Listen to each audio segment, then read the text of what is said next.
श्री राम।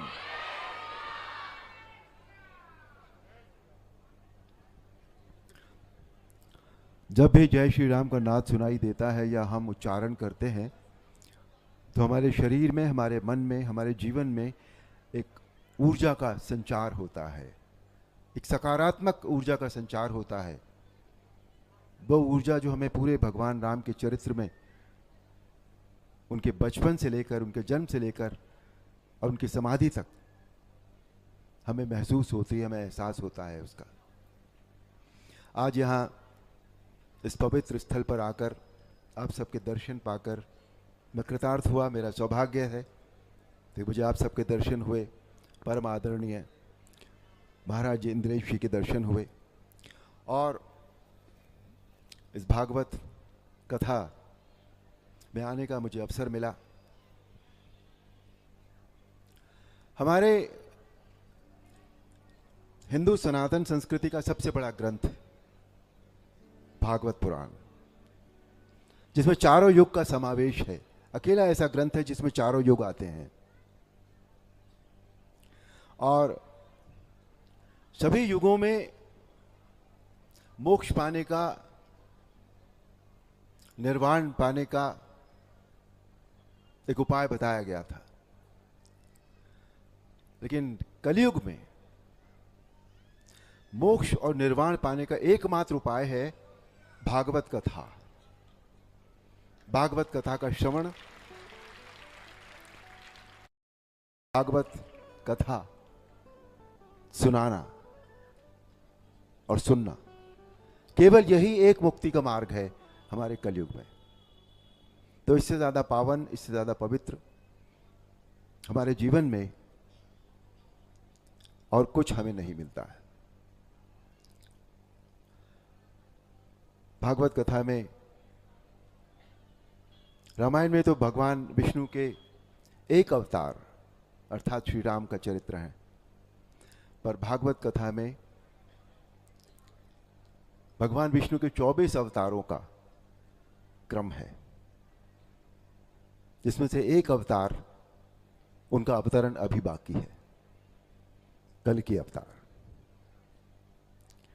तो यदि एक रामायण से हम इतना कुछ सीख सकते हैं, इतना सब कुछ हमें मिल सकता है हमारे जीवन में, तो आप अंदाजा लगाएं कि भागवत कथा हमें क्या दे सकती है।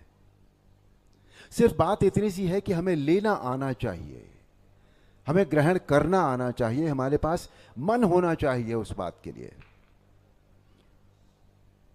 हम आते हैं, कुछ घंटों की कथा सुनते हैं, लेकिन साथ ही साथ हमें इस बात का भी ध्यान रखना चाहिए कि हम कथा केवल सुने ना, उसे कहीं अपने जीवन में थोड़ा बहुत यदि हम अंदर उतार पाए तो यकीन मानिए और किसी चीज की आवश्यकता नहीं रह जाती हमें, और वो भी भागवत कथा। तो आप सबसे प्रार्थना है, हाथ जोड़कर, घर से हम बाहर निकलते हैं, सब लोग मिलते हैं, एक उत्सव जैसा वातावरण होता है, महाराज जी के दर्शन होते हैं, ये सारी बातें हमें बहुत कुछ देती हैं। लेकिन साथ ही साथ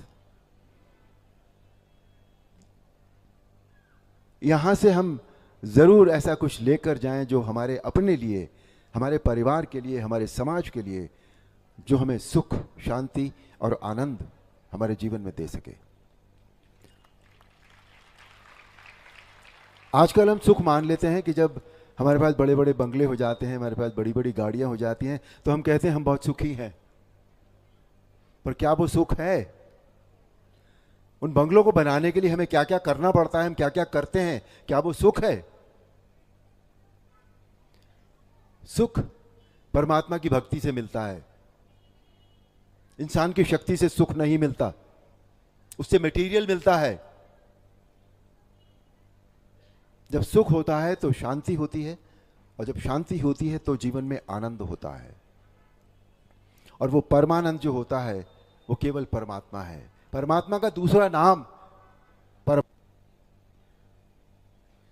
आप जहां इस समय बैठे हैं परम पूज्य महाराज जी के चरणों में, यहां से संकल्प कीजिए आज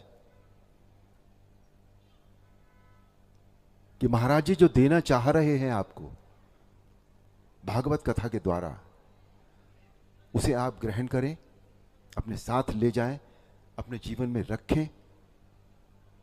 यही काम आएगा बस, और जीवन में कुछ काम नहीं आता, मटेरियल काम नहीं आता जीवन में। महाराज जी,